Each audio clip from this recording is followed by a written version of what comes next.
নমস্কার দর্শক বন্ধু, আমি আপনাদের প্রিয় বন্ধু রাজেন্দ্র। ভাগ্যস্কোপ চ্যানেলে আপনাদের সকলকে সুস্বাগতম। সাথে আপনাদের জন্য রইল অঢেল অফুরান শুভেচ্ছা অভিনন্দন।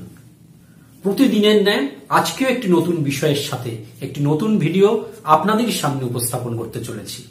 আমার সাথে সব সময় যোগাযোগ রাখতে নিচের ফেসবুক পেজটি লাইক করুন এবং ফলো করুন।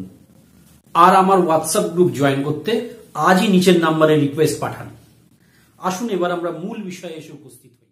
কেন পলাশ ফুলকে সরস্বতী পুজোয় অন্যতম প্রধান উপাচার রূপে গ্রহণ করা হয় সেটা জানতে গেলে আমরা একটু আলোচনাটাকে আমাদের একটু গভীরে নিয়ে যাব।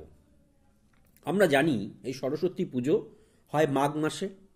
এই মাঘ মাস হলো মঘা নক্ষত্রের মাস।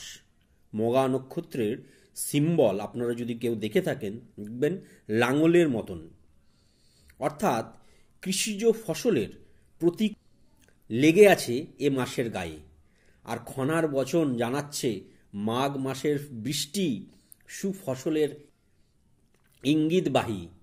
তাই এই যে আজকাল টিপ টিপ করে এক দু ফোঁটা বৃষ্টি পড়ছে, অনেকে হয়তো ভাবছেন পুজোটা পণ্ড হয়ে গেল তার জন্য মনটা খারাপ, কিন্তু এই বৃষ্টিটা কিন্তু আমাদের আগামী দিনের সুফসলের ইঙ্গিত বহন করছে। সুতরাং ভাবে এবং প্রতীকে মাঘের অনুষঙ্গে সরস্বতী পুজো উর্বরতা এবং প্রজননের সঙ্গে যুক্ত। কিন্তু পলাশ ফুলের সম্পর্ক কি সরস্বতী পুজোর অন্যতম প্রধান উপাচার হিসেবে? এই সরস্বতী পুজোয় পলাশ ফুলই বা লাগবে কেন? আসুন সেটারও আমরা আলোচনা একটু গভীরে গিয়ে দেখে নিই।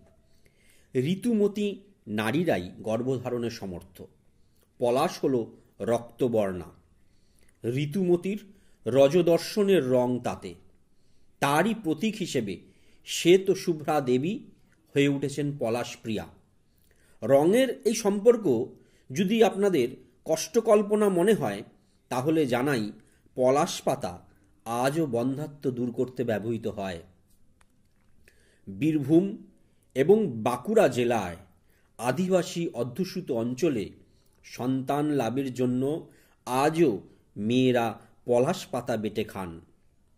আয়ুর্বেদাচার্য শিবকালী ভট্টাচার্যের চিরঞ্জীব বনৌষধির 3য় খণ্ডে উনি জানাচ্ছেন, পলাশের রস অস্থির গর্ভকে স্থিত করে।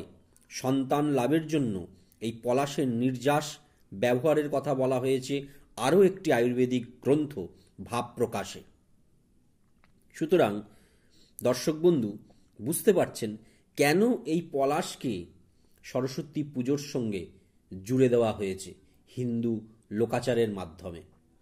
তাই আজ এই পলাশ ফুল ছাড়া আপনি পুষ্পাঞ্জলির যে অর্ঘ্য সেটা সম্পূর্ণ হয় না এই সরস্বতী পুজোয়।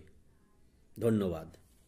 যদি এই ভিডিও ভালো লেগে থাকে তাহলে লাইক শেয়ার নিশ্চয়ই করবেন, আর নিচের কমেন্ট বক্সে কমেন্ট করতে ভুলবেন না। যারা প্রথমবারের জন্য আমার এই ভিডিও দেখছেন তারা নিচের লাল সাবস্ক্রাইব লেখা বাটনটি অবশ্যই টিপবেন, পাশে বেল বাটনটি টিপতেও ভুলবেন না। খুব ভালো থাকুন, শান্তিতে থাকুন। জয় গুরু।